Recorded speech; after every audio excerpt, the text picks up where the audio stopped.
tetap semangat. Yes!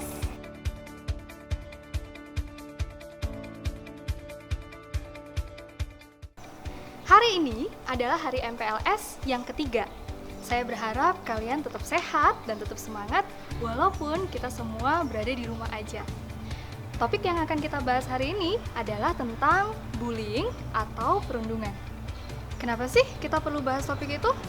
Yuk kita lihat cuplikannya. Saudara, di Purworejo, Jawa Tengah beredar video perundungan yang dilakukan 3 orang siswa terhadap seorang siswi. 3 orang siswa SMP di Kecamatan Butuh, Purworejo, Jawa Tengah ini melakukan perundungan terhadap seorang siswi. Nampak dari video yang viral di media sosial, siswi terpojok di kursi, sementara 3 siswa lainnya terus memukuli korban.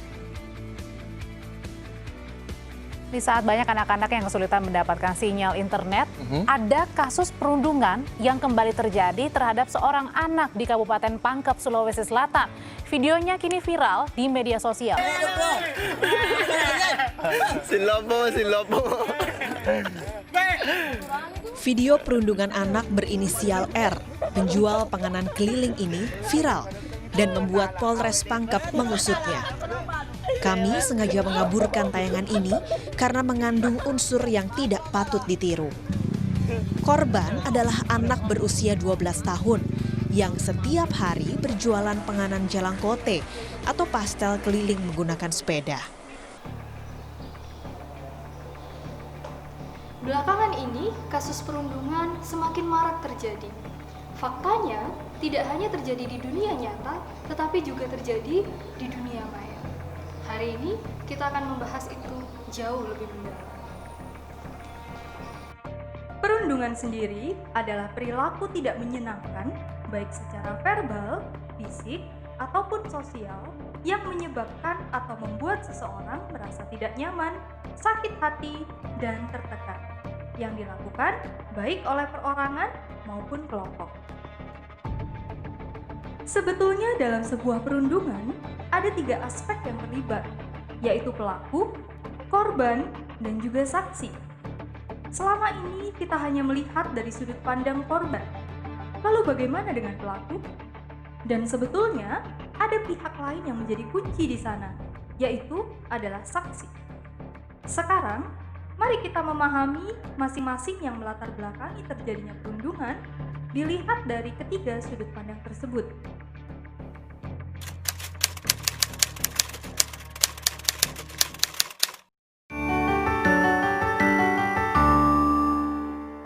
Biasanya orang yang lebih self-conscious itu yang ngebully. Mereka kayak orang yang ngebully itu ngerasa bahwa mereka harus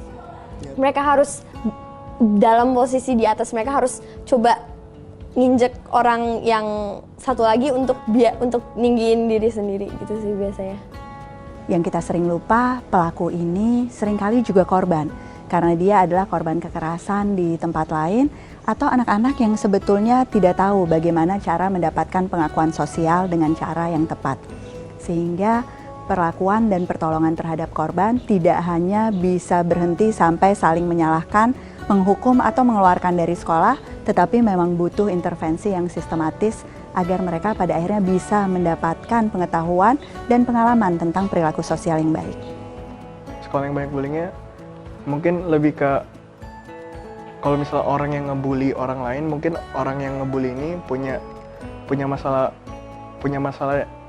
di luar sekolah yang mengakibatkan dia jadi punya personalitas yang kayak gitu, kayak punya karakter yang emang sukanya tuh ngejelek-jelekin orang, ngerendahin orang yang kayak gitu. Aku juga agak ngerasa kayak sekolah yang banyak bullyingnya tuh pasti sekolah yang ngebandingin 2 orang gitu.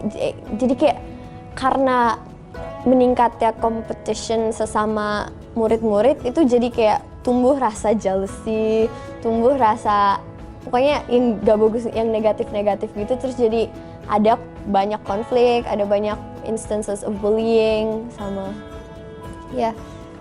Jadi kayak misalnya ada ranking terus kayak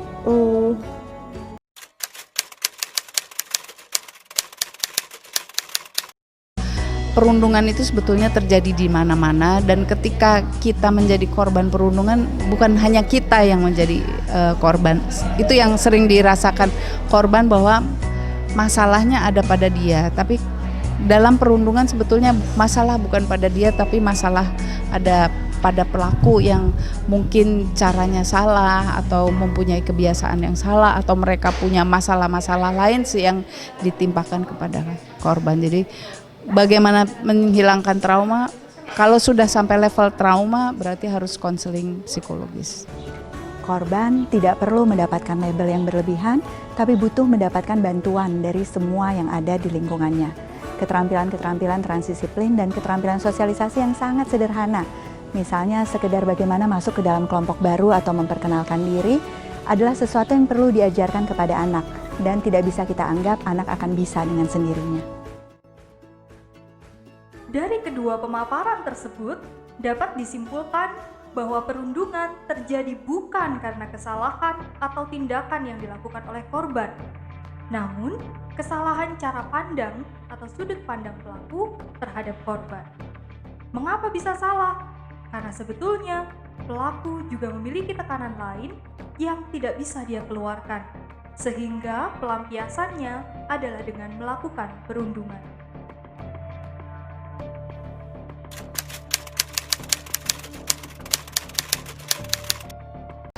Kalau kita mengetahui kejadian perundungan, sebetulnya yang terlibat itu bukan hanya korban dan pelaku, tetapi banyak sekali saksi perundungan, dan saksi perundungan itu memegang peranan penting untuk menekan atau mengurangi perundungan. Kenapa?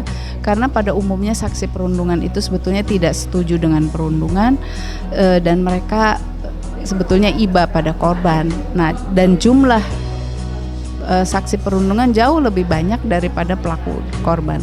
Jika para saksi perundungan itu melerai, mencegah, membantu korban yang menjadi korban bullying, itu sudah merupakan upaya untuk menekan perundungan.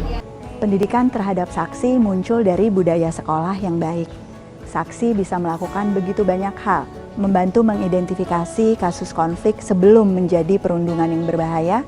Saksi juga bisa membantu menghentikan kasus perundungan yang sedang terjadi. Sayangnya yang sering kita lihat, saksi justru membantu memperkuat kasus perundungan dengan ikut mentertawakan atau bahkan kadang-kadang ikut memberi semangat kepada pelaku dan ikut melabel korban. It doesn't matter if the friends aren't real friends. Like they could, some friends itu kan juga kayak be friends with you because of something you have, bisa kayak become jealous of what you have atau apa-apa gitu, terus jadi kayak mulai criticism, mulai dari yang kecil-kecil, kayak mulai dari sindiran-sindiran kayak kamu ngapain sih pakai kayak gitu, kamu ngapain sih, ih kamu, terus kayak oh kalau dapet nilai tinggi gitu, terus semuanya kayak ih dapet nilai tinggi gitu-gitu, jadi kayak terus aku gimana, I can't fail this term, I can't not fail this term. Tapi kalau menurut aku ya bisa ngebantu, karena kan kalau misalnya dia punya teman, udah pasti kan dia emang bersosialisasi, terus dia juga berkomunikasi. Jadi kalau misalnya dia dibully, kalau menurut aku udah pasti dia bakal cerita sama teman-temannya ini, sehingga kayak teman-temannya tahu kayak siapa yang bully, terus kayak gimana bulinya, terus akhirnya teman-temannya bakal kayak ini anak ngapain kok malah bulinya teman aku pasti kayak bakal ngebantu gitu.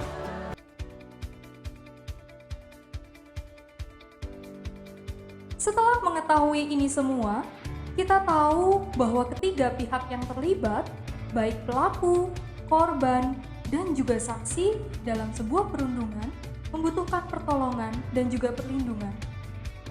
Sebetulnya, perundungan sangat dapat dicegah dengan menciptakan lingkungan yang kondusif dan juga positif, baik di keluarga, sekolah, dan juga masyarakat. Orang tua dan anak juga saudara wajib untuk saling berbicara, saling share pendapat, dan saling terbuka terhadap masalah-masalah yang mereka rasakan. Selain itu, sekolah dengan segala komponennya wajib menjaga kenyamanan setiap pihak, karena sekolah merupakan tempat interaksi besar antara banyak remaja, guru, dan juga pihak lain. Lalu, apa yang bisa sekolah lakukan untuk mengatasi ini semua?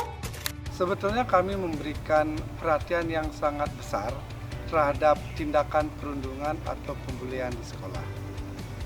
Karena sekolah kami memiliki siswa yang sangat majemuk, dari latar belakang yang sangat berbeda, dari background keluarga yang berbeda, perbedaan agama, suku, ras, dan lain sebagainya. Sehingga hal tersebut sangat rentan memicu terjadinya ketersinggungan satu dengan yang lain yang akan mengarah pada praktek-praktek pembulian atau perundungan. Adapun beberapa hal atau langkah yang kami lakukan dalam menangani perundungan adalah yang pertama, kami memberikan sosialisasi dan seminar seperti yang kami lakukan saat ini. Kemudian yang kedua, kami selalu bekerja sama secara intensif dengan guru BK, wali kelas, terhadap masalah-masalah siswa yang berkaitan dengan praktek-praktek perundungan. Sehingga siswa itu lebih terbuka, lebih nyaman bercerita kepada wali kelasnya terhadap masalah-masalah yang mereka hadapi di rumah, sehingga masalah tersebut jangan sampai menjadi bahan terhadap teman-temannya yang lain untuk dijadikan sebagai bahan pembulian. Yang ketiga, kami secara selektif mengawasi setiap kegiatan kesiswaan di sekolah seperti MPLS, kegiatan OSIS, sehingga kegiatan tersebut tidak mengarah pada proses atau praktek perundungan dan pembulian. Karena pada dasarnya kegiatan-kegiatan tersebut mengajarkan anak-anak untuk disiplin dan belajar berorganisasi. Yang keempat, apabila terjadi praktek pembulian di sekolah yang dilakukan oleh siswa kami, maka kami akan mengambil tindakan tegas terhadap tindakan tersebut. Yang pertama, bisa melakukan pembinaan bersama wali kelas, BK, dan WLC, bisa memberikan surat peringatan, memberikan surat skorsing, dan terakhir, apabila perundungan tersebut sudah sangat fatal, maka kami akan memberikan surat SP3 atau surat pengembalian anak tersebut kepada orang tuanya.